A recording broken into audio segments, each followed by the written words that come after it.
Here's something that, well, turns modern outdoor wisdom upside down. During the brutal winters of World War II and the Cold War, soldiers often slept warmer and better in the snow than, believe it or not, many modern campers do with all their high-tech tents and insulated sleeping bags. Sounds impossible, right? But the truth is, those men learned a principle about insulation and heat retention that's been almost entirely forgotten.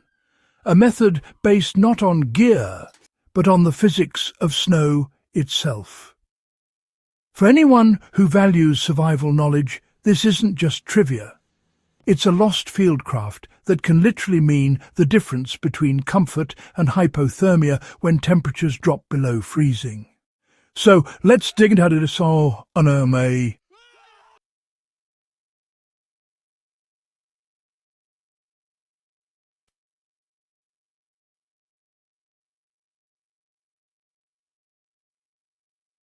Certified, certifiers, Dynana, me. I'm forgotten externers.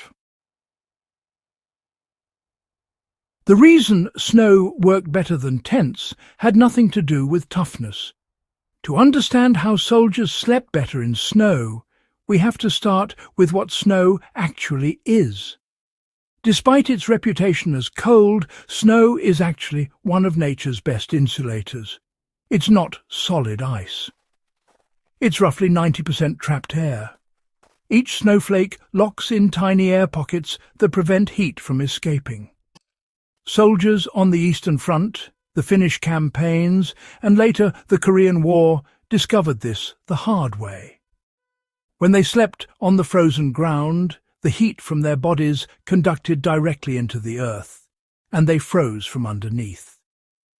But when they burrowed into snow, or used it as a cover, temperatures stabilized to just below freezing, often 30 to 40 degrees warmer than the outside air. What they discovered, and what most modern campers overlook, is that snow doesn't make you cold. Air loss does. The best insulation doesn't add heat. It prevents heat from leaving. Soldiers learned to create microclimates using snow, straw or brush to trap their body warmth the way a thermos traps heat from coffee. A snow shelter might measure -1 degree Celsius inside, even when the air outside was -30 degrees. To the untrained eye, they looked, well, miserable. In truth, they were sleeping in one of the most stable environments nature can provide. During the World War II, especially on the Eastern Front and in the Arctic convoys, German Gebirgsjäger, that's mountain troops, and Finnish ski soldiers perfected the snow trench, a design simple enough for one man to dig in just a few minutes. Instead of lying on the surface, where wind stripped away warmth, they dug narrow depressions about waist deep, just wide enough to lie in. The snow walls acted as natural windbreaks and radiated back the soldiers' body heat. Over the trench, they laid spruce boughs, ponchos, or even rifles lashed together and covered them with snow, sealing in the warmth. This wasn't improvisation. It became standard doctrine. Allied soldiers, they later adopted similar methods, creating what they called body heat pockets, where 2 or 3 men could huddle close together. They'd use snow-packed walls and their shared body warmth to keep temperatures just survivable. The thing is, the snow's insulating quality meant that once the air inside warmed up to just below freezing, it would stay steady even through the night. Now, modern campers, by contrast, often rely on all sorts of synthetic materials that, unfortunately, trap moisture. They pitch their tents right on the frozen ground, which, honestly, sucks warmth away faster than any wind ever could. But those soldiers, they learned the opposite approach. Go into the snow, not above it. They understood that snow shelters functioned much like caves. silent, windproof, and naturally insulated. The greatest heat loss doesn't actually come from the air. It comes from conduction through the ground. That's something I'd say most campers still underestimate. WWII soldiers, they learned to build thick insulating layers beneath themselves long before worrying about what was on top. Birch bark, dry moss, pine branches, even torn clothing. Anything that trapped air was worth more than an extra blanket, believe it or not. On the Russian front, soldiers would carry a sleep mat roll made of straw and cloth, sometimes weighing over 5 kilograms, simply because it reduced heat loss by more than half. Soviet partisans, well, they often slept directly on snow, piled over pine boughs, which kept them from touching the frozen soil. The idea was simple, really. Create a dead air layer between the body and the ground. In modern terms, it's the same reason high-end sleeping pads use foam or air pockets. Those soldiers didn't need foam, though, they just understood the principle. Heat doesn't disappear, it moves. Their job was to slow it down long enough to get a bit of rest. If you want to apply this lesson yourself, start by prioritizing what's beneath you instead of above you. Even in modern camping, adding a layer of evergreen boughs, folded clothing, or dry leaves under your sleeping bag can make more difference than any expensive tent upgrade. Sleeping in a snow trench or cave wasn't as simple as crawling in and sealing yourself off.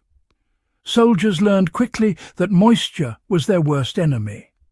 Breathing into an enclosed space without ventilation could lead to frost build-up and oxygen deprivation. So they built small air holes or left tiny gaps at the entrance, allowing moisture to escape while keeping wind out.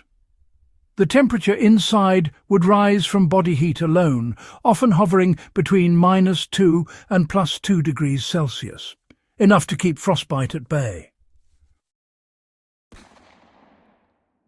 Their breath condensed on the walls as frost, which sometimes thickened the insulation even more. They learned to dry socks and gloves against their own chest, using trapped heat instead of fire, a method modern survival instructors still teach today. These field tricks became official knowledge in military manuals like the US Army's FM 3170 Cold Weather Manual and the Soviet Zimnie Polowe Nastavlenia, or Winter Field Instructions. Both emphasized that survival wasn't about fighting cold. It was about controlling heat. Here's the real takeaway. Modern gear often hides the fact that survival is a mindset before it's a toolkit. The soldiers who slept better in snow didn't have Gore-Tex, synthetic liners, or ultralight stoves. They had knowledge, an understanding of physics, airflow, and body heat management that came from experience, not equipment. If you're out in deep winter and need to stay warm, the old lessons still apply. Use snow as insulation, not an obstacle. Dig in rather than pile up. Focus on the ground layer first, seal off wind channels, and use your own heat to create a livable microclimate. Even in modern camping, these principles outperform technology when used correctly. In a sense, those World War II and Cold War soldiers didn't just survive the cold, they mastered it.